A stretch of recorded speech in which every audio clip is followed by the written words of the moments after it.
Assalamualaikum warahmatullahi wabarakatuh. Teman-teman sekalian, kita jumpa kembali di modul 3. Saya akan memberikan pengantar sedikit tentang modul 3 ini.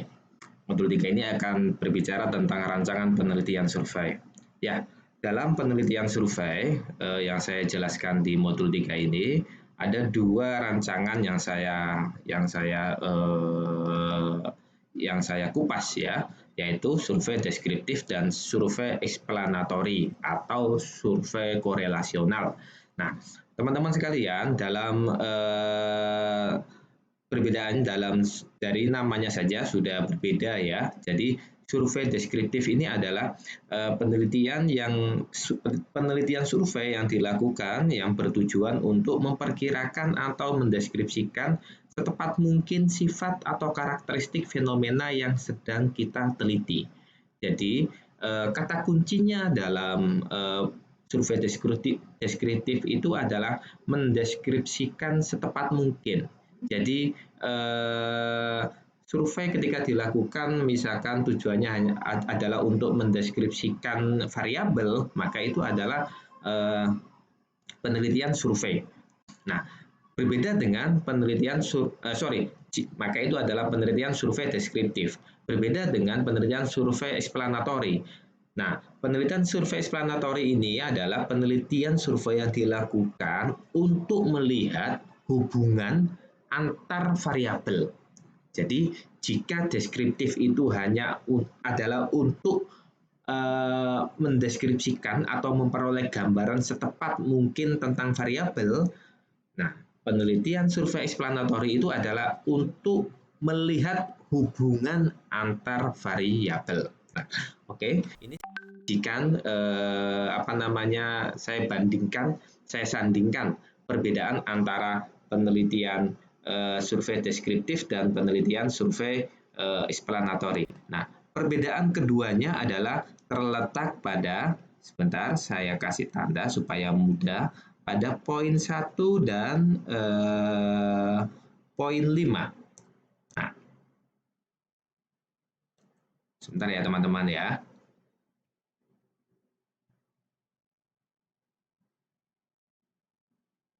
Oke, nah perbedaannya hanya terletak pada poin 1 dan poin 5. Pada penelitian survei, pada penelitian deskriptif, survei dilakukan untuk memperoleh gambaran terperinci dan detail tentang fenomena yang diteliti. Misalkan saya sebagai pimpinan perguruan tinggi, misalkan saya ingin mengetahui informasi sejauh mana tingkat kepuasan mahasiswa saya, maka saya melakukan survei untuk memperoleh deskripsi, gambaran sejauh mana tingkat kepuasan mahasiswa. Nah, kepuasan itu konsep kepuasan itu seperti apa, teori kepuasan itu seperti apa, itu yang menjadi dasar saya untuk melakukan survei. Nah, sedangkan penelitian misalkan tujuan penelitian survei eksplanatory atau eksplanatif adalah survei dilakukan untuk melihat hubungan antar dua variabel atau lebih. Nah, jika deskriptif tadi misalkan saya contohkan adalah temanya adalah saya mau melihat tingkat kepuasan mahasiswa di Unusia. Maka saya melakukan yang saya lakukan adalah maka survei deskriptif. Berbeda lagi dengan misalkan seperti ini.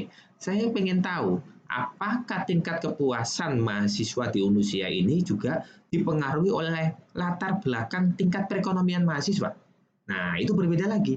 Jadi yang saya mau lakukan adalah survei untuk melihat hubungan apakah tingkat kepuasan mahasiswa di sini ini dipengaruhi oleh latar belakang perekonomian mahasiswa. Nah, jika itu yang saya lakukan, maka survei eksplanatif. Jadi melihat hubungan. Apakah ada hubungan di antara keduanya ini. Nah, itu perbedaan antara survei deskriptif dan survei eksplanatif. Sedangkan terkait cakupan informasi, sumber data, instrumen, dan instrumen itu kaidahnya sama, baik yang deskriptif maupun yang eksplanatif. Yang berbeda berikutnya adalah poin 5, pada aspek analisis data. Pada penelitian deskriptif, analisis datanya itu dikenal dengan analisis data univariat. Karena apa? Yang dianalisis adalah hanya satu variabel, atau yang dianalisis adalah per variabel. Jadi variabel berdiri sendiri itu yang dianalisis. Tidak dilihat apakah variabel ini berhubungan dengan variabel lainnya dan lain sebagainya. Nah, oleh karena itu survei tentang tingkat kepuasan mahasiswa di Unusia yang tadi saya contohkan dalam penelitian deskriptif itu sudah bisa terjawab dengan analisis persentase, frekuensi, mean, median, modus, dan deviasi. Semuanya ini bisa kita hitung melalui SPSS. Kapan-kapan akan kita simulasikan cara menghitungnya. Nah, itu berbeda dengan survei eksplanatif atau korelasional. Di survei eksplanatif atau korelasional tidak bisa kita menganalisisnya hanya sampai pada melihat berapa sebaran persentasenya, sebaran data dan lain sebagainya, tapi harus melihat apakah ada hubungan antar dua variabel tersebut. Oleh karena itu, maka analisisnya adalah menggunakan statistika inferensial. Nah, nanti ada bagian tersendiri tentang analisis data statistik. Jadi perbedaan antara survei deskriptif dan survei eksplanatif adalah seperti itu. Jadi rancangan survei kira-kira setelah ini kita bisa membedakan. Dari judul surveinya kita bisa melihat apakah ini survei yang deskriptif atau survei eksplanatif. Nah, kemudian jika ada pertanyaan seperti ini, jika kita melihat lembaga-lembaga survei yang besar gitu di TV itu ya, ketika mereka menyajikan data itu kadang-kadang kok sifatnya deskriptif, kadang-kadang eksplanatif dan lain sebagainya. Apakah memungkinkan sekali survei kita melakukan dua hal ini? Sangat mungkin sekali. Sangat mungkin sekali. Apalagi survei tentang fenomena politik seperti yang kita lihat beberapa kali ya, itu sangat mungkin sekali misalkan antar variabel itu misalkan di meta analisis, dianalisis lebih lanjut, kemudian diolah, kemudian menjadi eksplanatif, walaupun sebelumnya adalah hanya deskriptif. Itu sangat mungkin sekali. Nah, teman-teman sekalian, berikutnya adalah proses penelitian survei. Yang mau saya sampaikan di sini adalah ketika kita mau melakukan survei itu pasti dimulai dari kita menemukan masalah dulu, merumuskan masalah yang kita teliti, dan diakhiri dengan kesimpulan dan syarat. Kesimpulan itu adalah berisi tentang jawaban dari masalah-masalah yang tadi kita lakukan, yang tadi kita pertanyakan di awal. Nah, oleh karena itu, teman-teman sekalian, yang mau saya sampaikan di sini penting sekali bahwa tantangan bagi para peneliti itu adalah bagaimana dia bisa memahami dengan baik bahwa rumusan masalah dia itu memang benar-benar bisa diteliti. Seringkali, terutama di perguruan tinggi ya, seringkali misalkan mahasiswa, kita semua misalkan menganggap satu persoalan itu penting, ternyata kita kesulitan mencari dasar teorinya. Jadi sulit sekali misalkan ini dijadikan riset ilmiah karena tidak memiliki bangunan teorinya. Nah, oleh karena itu, seseorang dikatakan dia bisa menemukan masalah penelitian, bisa memahami masalah yang dia teliti dengan baik itu jika yang pertama setelah dia menemukan masalah yang akan dia teliti, pada saat itu juga dia sudah mengetahui teori siapa yang akan dia gunakan untuk menjawab masalah ini. Ya, jadi saya ulangi, syarat kita, penelitian kita berhasil adalah kita harus bisa memahami masalah yang mau kita teliti dengan baik. Ciri-ciri kita bisa memahami masalah yang mau kita teliti dengan baik itu adalah jika kita juga mengetahui bahwa masalah yang mau kita teliti ini kita tahu masalah yang kita teliti ini saya akan menelitinya menggunakan bukunya siapa. Misalkan saya menemukan persoalan tentang pendidikan karakter, saya mau meneliti ini pendidikan karakter di siswa SD misalkan. Saya mau meneliti ini. Saya mau meneliti pendidikan karakter kemandirian ini, misalkan karakter kemandirian di siswa SD. Saya mau meneliti karakter kemandirian ini misalkan menggunakan bukunya Likona. menggunakan teori pendidikan karakter yang dikembangkan Licona. Terkait kemandiriannya, saya akan menggunakan teori yang dikembangkan oleh Steve Boltz, misalkan, tentang perkembangan kemandirian, misalkan. Nah, jadi begitu kita menemukan masalah, maka kita tahu teori apa yang bisa kita gunakan untuk menganalisis masalah ini. Maksud saya begitu.